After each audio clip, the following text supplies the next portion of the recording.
Hello, welcome to today's podcast on Friel Free, the History Travel Podcast. I'm your host, James Friel, and on this podcast today, I'll be taking you to some of the most extraordinary places I've ever visited. The Winter Palace, Catherine the Great's Summer Palace, and the Yusupov Palace in St. Petersburg, Russia. At first glance, these palaces look like something out of a fantasy world, like Narnia. Endless halls and rooms of gold, ceilings covered in paintings bigger than my house, a room so heavily decorated that it almost doesn't even feel real. But behind all that beauty is a different story, a story of inequality, extreme wealth, and the political pressure that helped push Russia toward the 1917 revolution.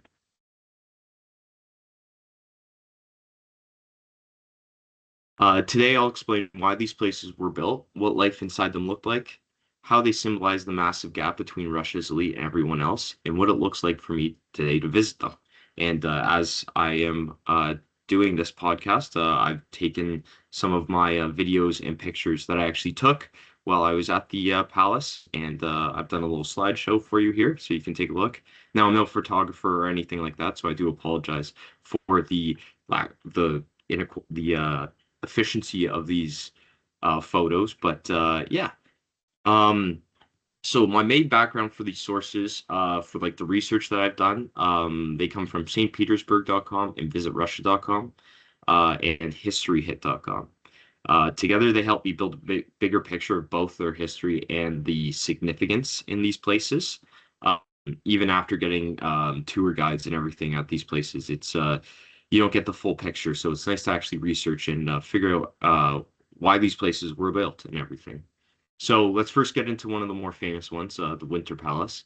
It's and its power on display, which now forms part of the Hermitage Museum. So, according to my sources, the palace was designed in the mid 1700s to show the world that Russia was a major European power.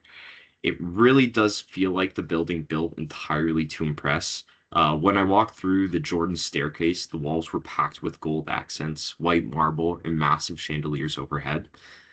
You instantly understand it wasn't a home. It was more of a flex of power and money, just to show what these people had and what they could build. As my sources helped explain, this place was the official residence of the Russian Tsar, including Catherine the Great and later Nicholas II. The elite who lived here enjoyed luxury on a crazy level most people couldn't even fathom. They hosted balls, receptions, and court events where everything from clothing to food was just created just to display wealth, which is crazy to me. I like that's insane. But I mean, with all that money, what else can you do, right? Maybe give it to people. That'd be a nice thing. But anyways, outside those walls, everyday Russians were dealing with long work hours, low wages, and overcrowded housing, even food shortages. So the contrast is almost shocking when you think about the two different classes here. Um, the contrast is exactly what made the palace such a powerful symbol during the revolution, especially during the famous storming of the Winter Palace in 1917. Um, Next, I'm going to talk about the Catherine the Great Summer Palace, also known as Catherine Palace, and that's located in, sorry if I pronounce this wrong, Tsarkeo Selo. I definitely pronounced that wrong. No doubt in that. If the Winter Palace is about political power, you should see the Summer Palace. It's about pure excess. When I visited, the outside alone felt unreal. The bright blue walls, the enormous windows, gilded statues, and white columns made it stand out like a piece of jewelry. One of my sources helped explain that the palace was redesigned by Bartolomeo Ristorelli, the same architect behind the Winter Palace. His signature style was simple. It can be gold, make it gold, which is kind of cool and funny at the same time. Stepping into the Great Hall, the massive ballroom lined with mirrors and golden carvings, you get a great understanding of what it all means. The room feels endless, almost unreal. But again, this wasn't just decoration, it was messaging. The Russian court wanted to show that their empire had wealth, sophistication, and control.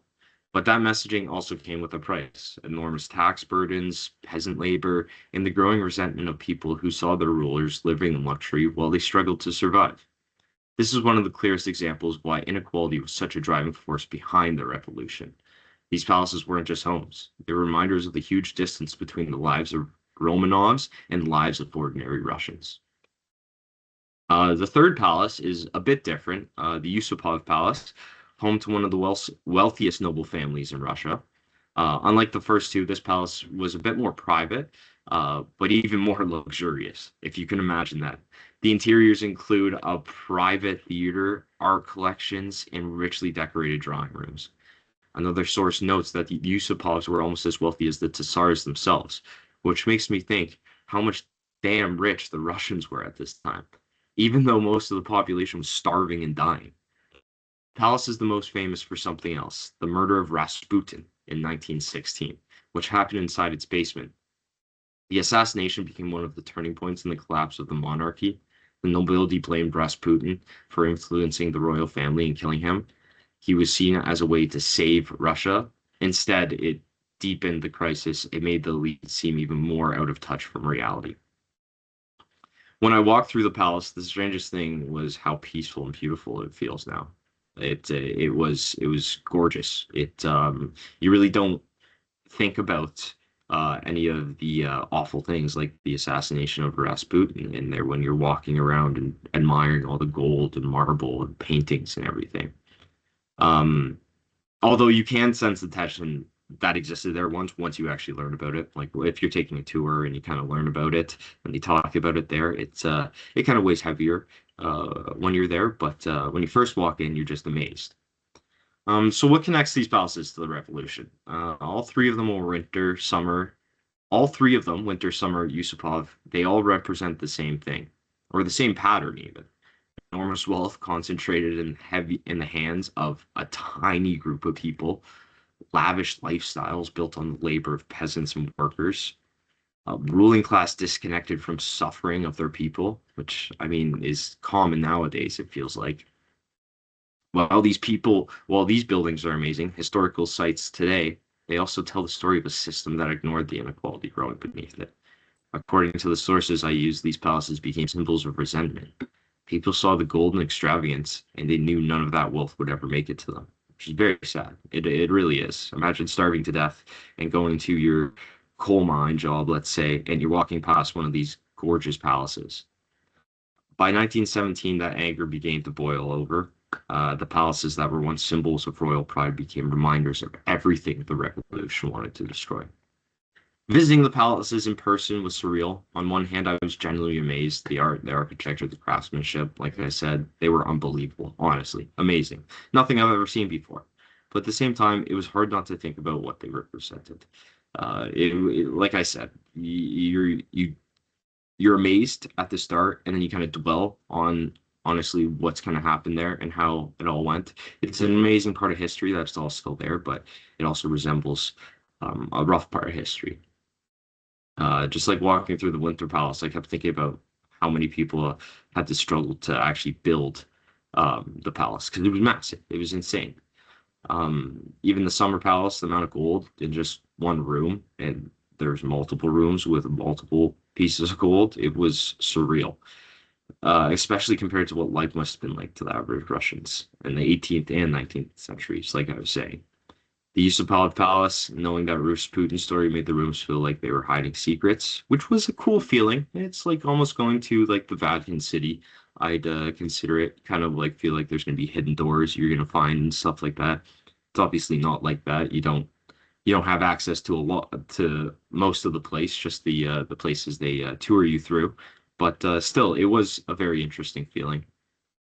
And that's the power of public history. Places like these don't just show us what the past looked like, they showed us what it felt like, what people valued, and what eventually drove them to demand change.